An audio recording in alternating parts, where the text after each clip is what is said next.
Hey everybody, Jay Privman, the national correspondent with Daily Racing Form, joined by Marty McGee. We put out the Derby Watch Top 20 every week. And Marty, let's take a look back at last weekend because there were a number of races that impacted our Derby Watch Top 20, none more so than the San Felipe Stakes at Santa Anita, which not only produced an undefeated winner who got 50 points towards a Kentucky Derby berth, but more importantly, is now the favorite on Marty McGee's Kentucky Derby future line.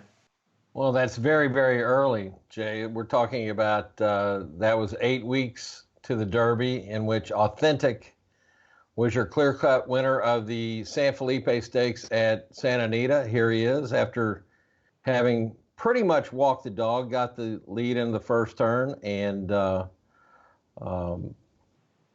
he went ahead and won off by himself. They always look good when they win by 2.5 or whatever it was. He got a great ride from Drayden Van Dyke, who was given major credit by Bob Baffert afterward, and a big effort also from the runner-up, Honor AP. Not so much for the two other Derby would-be contenders, those being 1,000 Words and who was fourth, and Storm the Court, the Breeders' Cup Juvenile winner, who was third. Well, let's go through our thoughts on all four of those in that order. Let's start with Authentic. I liked his race a lot more than I did his previous in the Sham, Marty. He was straight and strong to the wire. He wasn't zigging and zagging like he did. I thought it was a big step forward for him. What did you think? Oh, absolutely. I mean, he looked like he was green as grass in the Sham, but evidently Bob worked on him in the morning. I think you wrote that Authentic had the American Pharaoh type, maybe even the gate dancer type earplugs to help him focus more. So it certainly produced the right results. And also, of course, you've been touting ever since his October maiden win, Jay, Honor AP. I really like the way he goes so efficiently and low-headed. And I think he too has a lot of room to move forward. Yeah, you can certainly see his grandfather's imprint on him. He's a grandson of AP Indy, who ran with his head low to the ground like that. And I liked his race a lot, coming off of a layoff of nearly 5 months and only his third start, his first against winners. Certainly a race on which his connections can build, and look forward to seeing those two again in the Santa Anita Derby in a few weeks. We also have Storm the Court, who was third in the race, and 1,000 Words, who was fourth. Let's talk about them one at a time. Regarding Storm the Court, I thought this was an improvement over what we've seen. He's getting incrementally better. I just don't know, Marty, if he's going to be up to beating the best of the division by the time we get around to May 2nd. What did you think of his race? Yeah, I mean, the form from the Breeders' Cup Juvenile is just not held up with Anno D'Or and Dennis's Moment, those being two of the principals out of that race. They just haven't performed this year, so I think he's got a long way to go. I would assume that Peter Urton's going to send him out of town, try him somewhere else, see if that maybe helps him. But wherever he goes, he won't be one of the favorites. Let's put it that way. And the horse to me that was the big disappointment was 1,000 Words. Not that he got beat, but that he was just a complete no-show in the race, because in his prior races, all victories, he had shown a real grit and determination, and there was just none of that last week.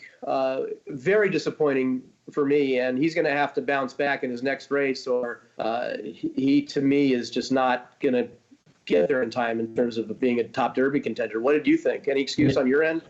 No, I mean, that was his hallmark, his consistency and the way he'd been a fighter, and then I guess about the 5/16 pole, he just started backing up and got beat, I think, close to 12 lengths. So that's one reason, and it was also reflected in the Kentucky Derby future wagering over the weekend.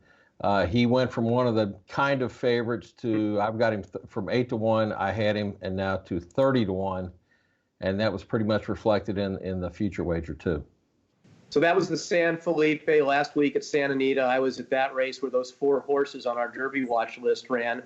Marty last week was at Tampa Bay Downs for their signature race on the road to the Derby, that being the Tampa Bay Derby.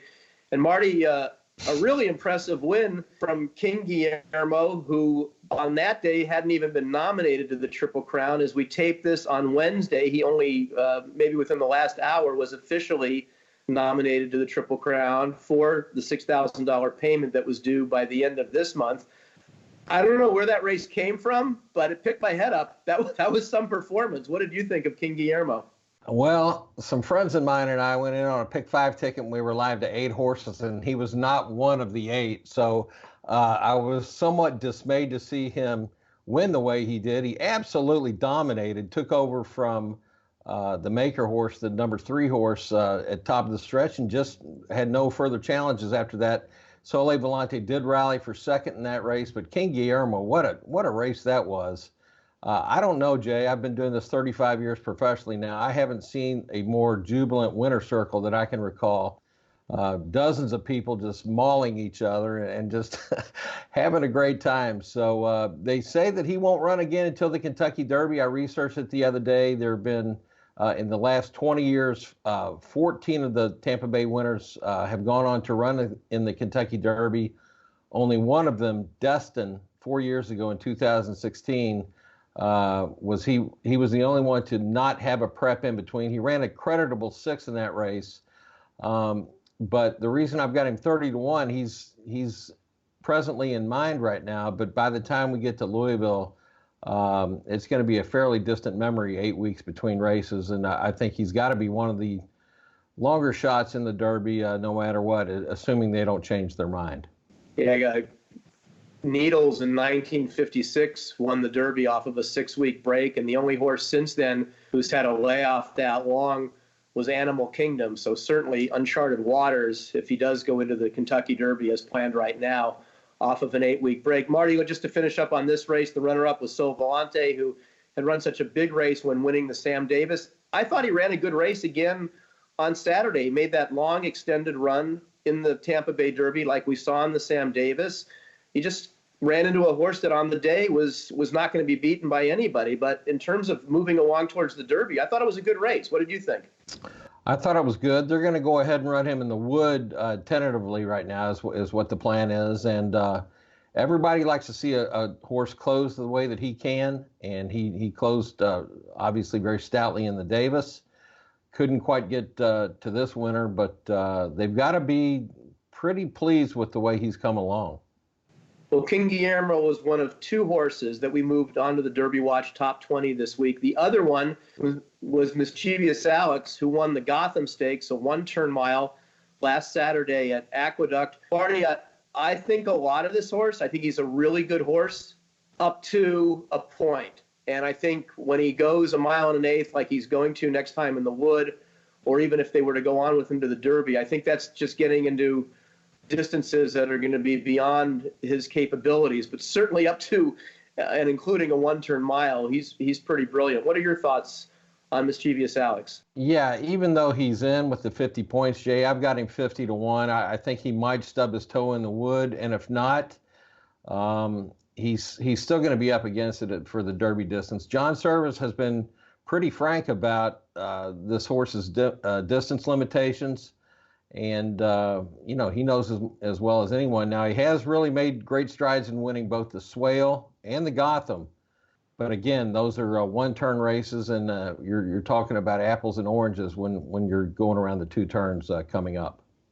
Well, that's our look at the 3 races from last weekend that impacted our Derby Watch Top 20. You'll also find here at DRF.com a preview of this weekend's Rebel Stakes at Oaklawn Park. For Marty McGee, I'm Jay Privman. Thanks for watching.